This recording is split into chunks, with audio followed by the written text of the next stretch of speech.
The Red Rice Granary.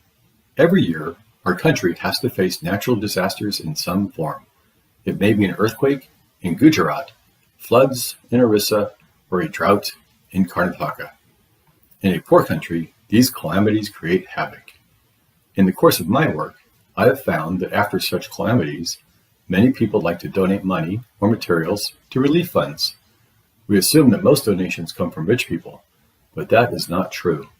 On the contrary, people from the middle class and the lower middle class help more. Rarely do rich people participate wholeheartedly.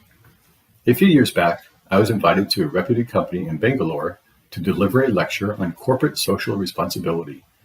Giving a speech is easy, but I was not sure how many people in the audience would really understand the speech and change themselves.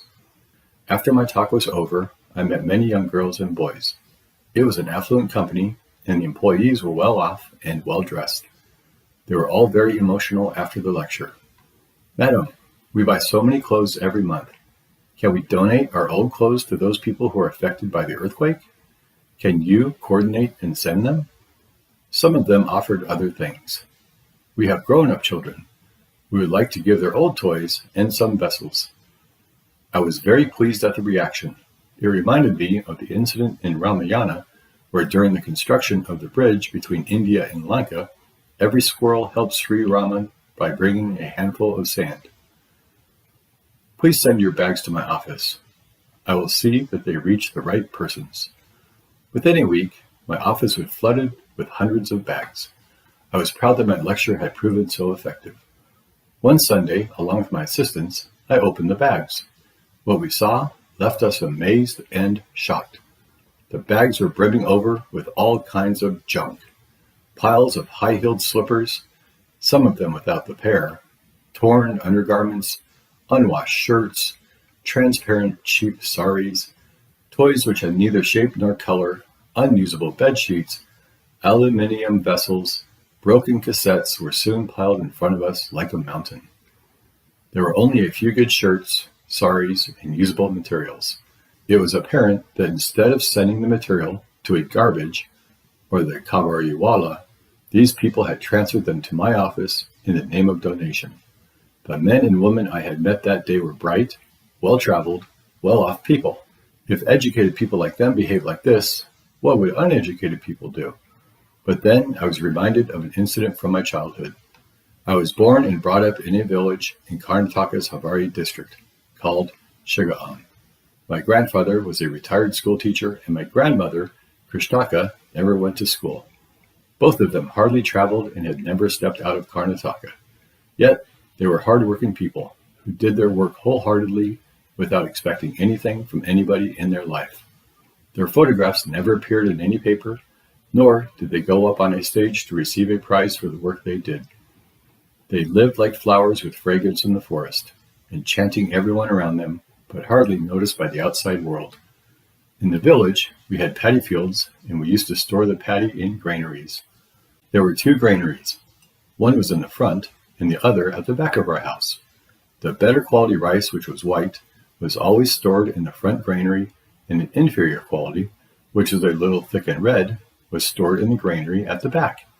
In those days, there was no communal divide in the village. People from different communities lived together in peace. Many would come to our house to ask for alms. There were Muslim, fakers, Hindu, Dasayas, who roamed the countryside singing devotional songs, Yalama Hogathis, who appeared holding the image of goddess Yalama over their heads, poor students, and invalid people. We never had too much cash in the house, and the only help my grandfather could give these people was in the form of rice. People who receive help do not talk too much. They would receive the rice, smile, and raise their right hand to bless us. Irrespective of their religion, the blessing was always, "May God bless you." My father always looked happy after giving them alms. I was a little girl then, and not too tall. Since the entrance to the front granary was low, it was difficult for grown-ups to enter. So I would be given a small bucket and sent inside. There I used to fill up the bucket with rice and give it to them. They would tell me how many measures they wanted. In the evening, my grandmother used to cook for everybody. That time she would send me to the granary at the back of the house, where the red rice was stored. I would again fill up the bucket with as much rice as she wanted and get it to her to cook our dinner. This went on for many years. When I was a little older, I asked my grandparents a question that had been bothering me for a long time. Why should we eat the red rice always at night when it is not so good, and give those poor people the better quality rice? My grandmother, Krishtaka, smiled and told me something I will never forget in my life. Child, whenever you want to give something to somebody, give the best in you, never the second best. That is what I have learned from life. God is not there in the temple, mosque, or church. He is with the people. If you serve them with whatever you have served God. My grandfather answered my question in a different way. Our ancestors taught us in the Vedas that one should donate with kind words, donate with happiness, donate with sincerity, donate only to the needy, donate without expectation because it is not a gift. It is a duty. Donate with your wife's consent. Donate to other people without making your dependents helpless. Donate without caring for caste, creed, or religion. Donate so that the receiver prospers. This lesson from my grandparents, told to me when I was just a little girl, has stayed with me ever since. If at all I am helping anyone today, it is because of the teachings by those simple souls. I did not learn them in any school or college. Thanks for listening. Have a wonderful day. Bye-bye.